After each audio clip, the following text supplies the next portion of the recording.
When I was a little kid, I loved to ask questions. I loved puzzles. I would begin sentence after sentence with, "I have a question." It aggravated my parents to no end, as you might imagine. But I had this curiosity. I wanted to know things. I wanted to know everything. And I always knew I wanted to be a CIA officer. I used to write my diary in code. I would spy on my sisters. And I dreamed of one day being a CIA officer. And as a kid, I had a dear friend named Dusty who lived just around the corner, and we used to play together all the time. And Dusty had a grandmother named Yolanda. And when we were playing together, Yolanda would come out and would say, "Dusty, ten cuidado. Dusty, tienes hambre. Dusty, te quiero mi hijo." And I would say, "What does that mean? What is she saying?" And I would ask question after question, trying to understand what it is that she was saying. Because I understood there was a conversation happening around me, but there were holes in the conversation I didn't understand because I didn't know the words. But as I became closer friends with Dusty and spent more time with Yolanda, I began to understand more about them and their dynamic. So even when I didn't understand the words, "ten cuidado," I knew Yolanda's face. I knew what that meant. I knew we were probably doing something we shouldn't be doing. But what it taught me was that accompanying all of the questions I was asking, you had to build relationships to be able to understand the context. And so years later, I did become a CIA officer, and I was very excited to realize you could build an entire career just asking questions. So it was really the perfect career path for me. And as a CIA case officer, I worked undercover for the entirety of my time with the agency. I worked overseas. I worked everything from nuclear proliferation cases to counterterrorism cases. It was exciting and it was amazing. And people always ask me, "Do you have any good CIA stories?" And my answer is yes, I do, but I can't tell you any of them. But I do have this one story that was coming to mind, which is I used to meet this man. He was from another country, and he was committing espionage on behalf of the United States government. He was risking his life to provide us with really valuable information about a particular topic. Because when we, the United States, were looking at this landscape, the relationship between our country and his country, there were all these holes, there were missing puzzle pieces, and we needed people to fill them in. And this man decided it was so important for the sake of furthering better relationships between our country and, frankly, avoiding further challenging relationships, that if he could help fill in some of those puzzle pieces, that could be really beneficial. So I used to meet him, and when I would conduct a debriefing like this, you would ask a lot of questions. So again, the professional question asker. I would spend time in advance of one of these meetings planning a laundry list of questions. I would talk with our analysts, I would talk with our reports officers to make sure I understood the landscape, I knew what holes existed, and I knew what questions to go and ask.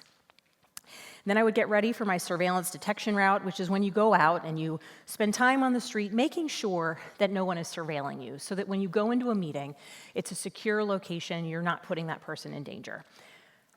And usually the last thing I would do before I would leave for one of these meetings would be look up online what had happened in the most recent episode of the USA Network show Covert Affairs. Because this gentleman, who was a foreign national providing information to the United States government, to a real CIA officer, loved the show Covert Affairs, starring Piper Perabo. I have no idea how he managed to watch it in his home country, but that was the commonality on which we built our relationship. That was the foundation of trust and friendship, I kid you not, that predicated my ability to ask this man so many important questions. And for every person like him, there's another story. Sometimes it was asking about friends and family. Sometimes it was asking about kids. Sometimes it was connecting over a sports team or a particular hobby. But for him, the irony that he loved Covert Affairs was one that always made me laugh. And in 2014, my husband and I decided we wanted to move back to Virginia, where we're both from, so we could raise kids closer to our families, get back home. I was working in the private sector for a couple of years, and then I decided, what's harder than being a CIA officer working undercover overseas? I know, running for Congress. That seems like a really great idea. And not only am I going to run for Congress, but I'm going to run for Congress in a district that hasn't elected a Democrat in 50 years, a district that's never elected a woman, a district where Trump won in 2016, and a district where there is so much division, like in so many places across the country. This strikes me as an excellent idea. I'm definitely going to do this. Spoiler alert, I won, so.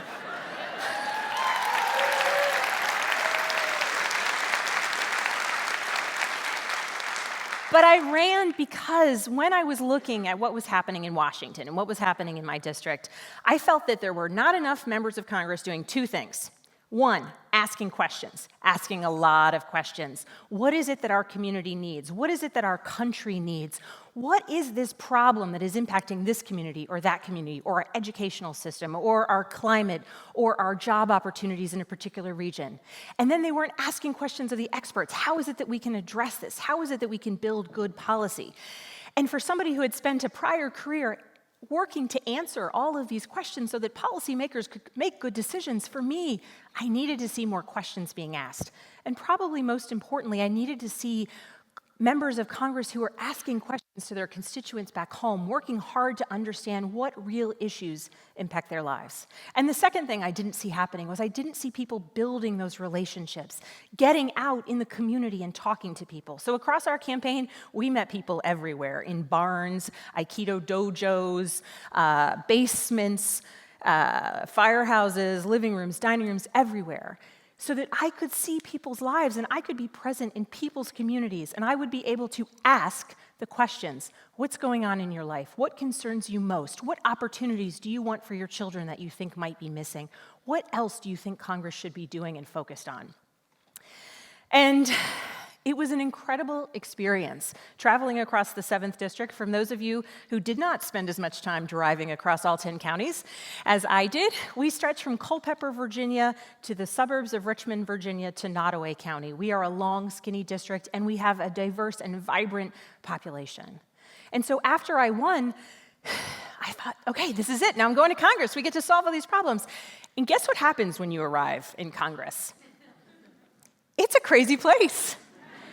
It's a wonderfully vibrant, but so crazy place because you have all these people from all these districts working for all these different things. And in this particular year, we have 63 new Democratic members. And you get to Congress and you realize, yeah, you can clap for that.